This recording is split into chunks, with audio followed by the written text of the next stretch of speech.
నన్ను కొట్టుకుంటా తీసుకపోండి మీరు. అర్థమైందా? నేను తప్పు చేస్తే మీరు నన్ను తీసుకపోండి, కానీ నేను ఒక్కరు లేకుండా మీరే నన్ను కమిషనర్ దగ్గర తీసుకపోండి. నేను ఇక్కడ ఆపి ఏమైనా ఇబ్బంది పెడతా అంటే మీరే నన్ను కమిషనర్ దగ్గర తీసుకపోండి. మాట్లాడినాక తీసుకొచ్చి మీరు ఎవరితో మాట్లాడతారో మీరు మాట్లాడండి, పర్మిషన్ అడగండి, చక్కగా హైడ్రా కమిషనర్ దగ్గర తీసుకపోయి మళ్ళీ తీసుకొని వచ్చేయండి. నేను ఒక్కనే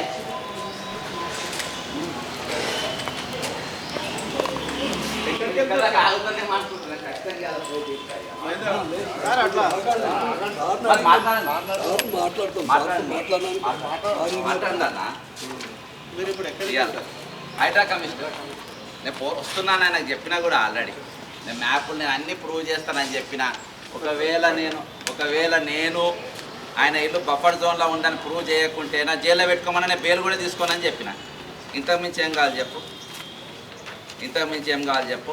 ఆయన మీడియాలో నా గురించి మాట్లాడతాడు, నా వెనక మాఫియా ఉందని. నా వెనక ఏ మాఫియా ఉందో చెప్పాలి. ఇగో ఇదేనా ఆయన ఇల్లు. ఈ మ్యాప్ ఆయన చూపెట్టు, ఎందుకంటే ఆయన దగ్గర మ్యాప్ లేదు. వాళ్ళు ఆయన 40 ఏళ్ళ కింద కట్టినా అంటాడు ఇల్లు. ఇగో 40 ఏళ్ళ కింద ఇల్లు కట్టినా అంటాడు. 40 ఏళ్ళ కింద ఇల్లు తక్కిన వాళ్ళందరూ ఎప్పుడు కట్టుకున్నారు? ఇలా గుల్లగొట్టిన ఇళ్ళని ఎప్పుడు కట్టుకున్నారు? అందరి ఇల్లు ఎప్పుడు కట్టినారు? తక్కిన వాళ్ళందరి ఇల్లు అందరి ఇల్లు గుల్ల కొడతారు.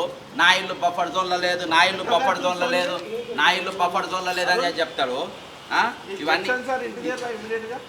ఇవన్నీ ఇల్లు కావా? వీళ్ళందరి ఇల్లు కావా? ఇల్లు గరీబుల ఇల్లు కావా? ఒక్కొక్కడు రూపాయి కూడబెట్టుకొని ప్లాట్ కొనుక్కొని ఆ ప్లాట్ తాపకోసారి చూసుకుంటాడు. ఆ ప్లాట్ నా ప్లాటా కాదా అని చెప్పి తాపకోసారి చూసుకున్నాక ఇల్లు కట్టుకుంటాడు. ఆ గోడలు సిమెంట్ వేయకముందే ఇళ్ళల్లో పోతాడు. నువ్వు అంత కష్టపడి ఇల్లు కట్టిన ఇల్లు నువ్వు గులగొట్టేసినావు. నీ ఇంటికాడికి వచ్చినప్పుడు నా ఇల్లు బఫర్ జోన్లో లేదు, నా వెనక మాఫియా ఉంది, నా వెనక రియల్టర్స్ ఉన్నారు. ఎవరున్నారో చూపేయండి, ఎవరున్నారు నా వెనక, ఎవరున్నారో చూపేయండి.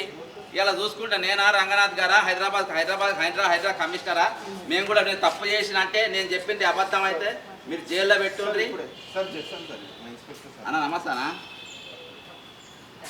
అన్న, నేను ఒక ఆఫీసర్ని కలవనికి పోతున్నా. ఆడ ధర్నా చేయనికి కాదు, ఒక్కడినే సింగిల్గా పోతున్నా. నేను ఒక ధర్నా చేయనికి కాదు, ఏం కాదు. నన్ను మీరే వ్యాన్లో తీసుకుపోండి, సార్ను కలుస్తా, మాట్లాడతా, మళ్ళీ తీసుకొచ్చే ఇంటికాడ దింపేయండి. అంత మించి ఏం లేదు. నేను ఒక్కడనే ఉన్నా. మీ వాళ్ళని అడుగుని ఎంతమంది ఉన్నామో.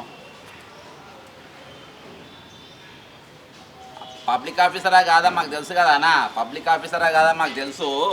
అందుకని నేను కలుస్తా అంటే నేను కలవనికే పోతున్నా. మరి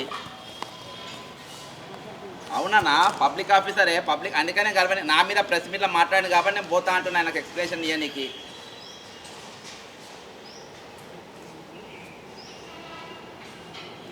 ఎవరు నా పేరు చెప్పలే? నా వెనక ఎవరున్నారని చెప్పలేదా? ఒకవేళ నేను బఫర్ జోన్లో ఉంచా కూడా నా జైల్లో పెట్టున్నా, నన్ను బెయిల్ కూడా తీసుకొని అంటున్నా కదా. మరి ఏంది ఎందుకు ఆపుతున్నా అన్నాను కాదు. నేను ఆయనకే ఇచ్చిన కంప్లైంట్, ఇల్లు బఫర్ జోన్లో ఉందని నేను హైడ్రా కమిషనర్కే కంప్లైంట్ ఇచ్చిన. నా చేతిలో కంప్లైంట్ కూడా ఉంది. ఇంకో హైడ్రా కమిషనర్ నీ ఇల్లు బఫర్ జోన్లో ఉందని చెప్పి నేను ఇచ్చిన. ఇవాటి వరకు ఆయన ఇంటి మీద ఆయన యాక్షన్ తీసుకోలేదు. పైగా మీడియాలో నా గురించి మాట్లాడుతుండు. ఇవాళ తప్పుంటే నా జైల్లో పెట్టుకోమని పోతున్నాను. నేను రెడీ అయి చెప్పి ఇంట్లో కూడా చెప్పేసిన. నేను ఏది కోట్లు గిట్టు కాదు, తక్కిన ఇళ్ళు కూలగొట్టినా కదా కోట్లు లేవా? తక్కిన ఇళ్ళు ఎట్లా కూలగొట్టిండ్రు? తక్కిన ఇళ్ళు ఎట్లా కూలగొట్టిండ్రు? ఈయనదేమో ఇల్లు తక్కిన వాళ్ళ ఇల్లు కావా? నేను 2 నిమిషాలు మాట్లాడానికి ఏమైనా పబ్లిక్ ఆఫీసర్ అంటుంది కదా మీరు. మన పబ్లిక్ కలవని నేను మందితో ఉన్నానా, మార్బల్లతో ఉన్నానా? నా దగ్గర ఏమున్నాయి? నా దగ్గర ఏమున్నది? మీడియా 2 ఛానల్ వచ్చినాయని చెప్పి నా దగ్గర ఏమున్నది? నా దగ్గర ఏం నాన్న? మీ వ్యాన్లో తీసుకపోండి, మీ జీప్లో తీసుకపోండి. నేను ఏమైనా తప్పు చేసినట్టుంటే మీరు అక్కడనే తీసుకపోయి చక్కబోయి లోపడేయండి. లేకుంటే నేను పేపర్ ఇచ్చిన మాటలు ఎక్స్ప్లెయిన్ చేసి వస్తాయి. నాకు ఆయన ఇల్లు బఫర్ జోన్లో లేదని అనుకుంటున్నాను. ఉండాలని చూపెట్టి వస్తాయి. ఆయన కన్ఫ్యూజన్ ఉన్నాడు రంగనాథ్ గారు. ఆయన కన్ఫ్యూజన్ క్లియర్ చేస్తా. నీ ఇల్లు బఫర్ జోన్లో ఉందని నేను నిరూపిస్తాను. ఇక ఖైదాలన్నీ పెట్టుకున్నాను నేను.